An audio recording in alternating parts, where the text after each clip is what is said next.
This channel does not promote any violence, harmful, or illegal activities. All content provided by this channel is meant for an educational and information purpose only.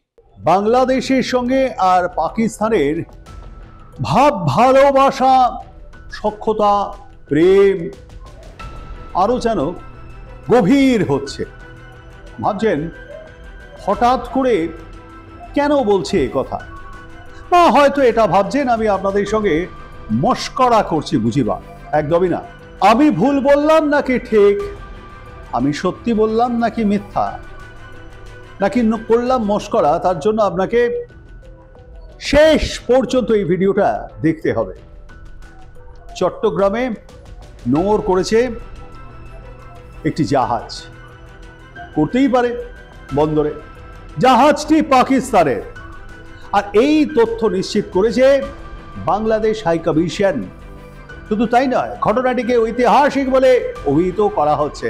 কেন?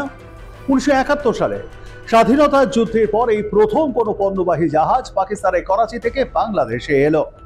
বুধবার এই জাহাজটি চট্টগ্রাম বন্দরে নোঙর করে। জানা গিয়েছে বাংলাদেশের চট্টগ্রাম বন্দর হয়ে ইন্দোনেশিয়ার উদ্দেশ্যে রওনা হয় এই জাহাজটি। করাচি থেকে সরাসরি বাংলাদেশের চট্টগ্রামে প্রথমবার কোনো জাহাজ নোঙর করা হলো। এই জাহাজটির নাম ওয়ান জিয়াং ফাজান। করাচি থেকে আসা এই জাহাজে 370টি কন্টেনারে করে পণ্য ভরা ছিল। নোঙর করার সময় জাহাজে উপস্থিত ছিলেন পাকিস্তানি হাই কমিশনার সৈয়দ আহমেদ মারুফ, এবং তিনি যেমনটা জানিয়েছেন যে বাংলাদেশের সঙ্গে পাকিস্তানের দ্বিপাক্ষিক বাণিজ্যের ক্ষেত্রে এটি প্রধান পদক্ষেপ। নতুন এই রুটে সাপ্লাই চেইনকে স্ট্রিমলাইন করবে, কমিয়ে দেবে ট্রানজিটের সময়, উভয় দেশের জন্য নতুন ব্যবসার সুযোগ করে দেবে বলেও মন্তব্য করেন পাক হাই কমিশনার। মাস তিনেক আগে বাংলাদেশ জুড়ে চরম অশান্তি শুরু হয়েছিল। এই অশান্তির জেরে দেশ ছাড়তে বাধ্য হয়েছিলেন প্রধানমন্ত্রী শেখ হাসিনা। আর এরপর বাংলাদেশের দায়িত্বে আসে মোহাম্মদ ইউনূসের অন্তর্বর্তী সরকার। এই পরিস্থিতিতে পাকিস্তানের জাহাজ নোঙর করার ঘটনা রাজনৈতিকভাবে অত্যন্ত তাৎপর্যপূর্ণ বলে মনে করছে ওয়াকিবহাল মহল।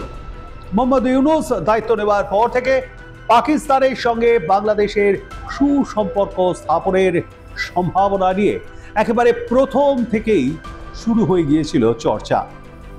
চট্টগ্রাম বন্দরে এই জাহাজের প্রত্যাবর্তন তারই অংশ বলে মনে করা হচ্ছে। এরই মধ্যে ক্রমশ সুস্পষ্ট হচ্ছে মোহাম্মদ ইউনূসের পাক প্রেম।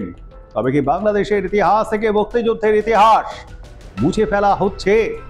বিশ্লেষকরা জানাচ্ছেন এমনটা হলেও অবাক হওয়ার কিছু নেই, কারণ শেখ মুজিবুর রহমানকে জাতির পিতা বলে মানতে নারাজ মোহাম্মদ ইউনূস। মুজিবুর রহমানের ওই স্বীকৃতি কেড়ে নিতে বাংলাদেশ হাইকোর্টে সওয়ালও করেছেন বাংলাদেশের অ্যাটর্নি জেনারেল মোহাম্মদ আসাদুজ্জামান।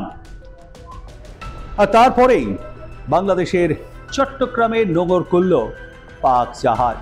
করাচি থেকে সরাসরি পণ্যবাহী জাহাজ চট্টগ্রাম বন্দরে আসায় দুই দেশের মধ্যে সরাসরি সামুদ্রিক সংযোগ আরো দৃঢ় হবে বলে পাকিস্তান টুডেকে জানানো হয়েছে ঢাকায় নিযুক্ত পাকিস্তান হাই কমিশনের তরফে।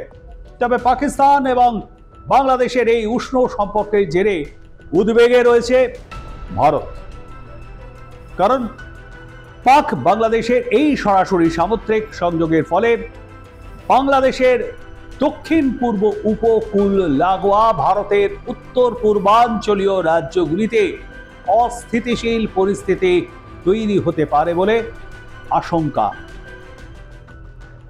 ভারতীয় এই বিশেষজ্ঞদের একাংশ মনে করছেন যে এই জলপথ ব্যবহার করে চোরাচালানের আশঙ্কা থেকে যাচ্ছে।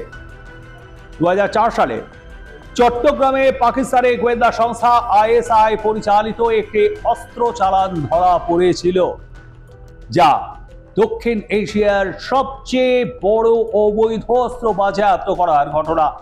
এই পরিস্থিতিতে অন্তর্বর্তী উপদেষ্টা মোহাম্মদ ইউনূসের আমলে বাংলাদেশ ও পাকিস্তানের সম্পর্কের রসায়ন যে পর্যায়ে পৌঁছচ্ছে তা ক্রমেই মাথা ব্যথার কারণ হয়ে উঠছে ভারতের পক্ষে।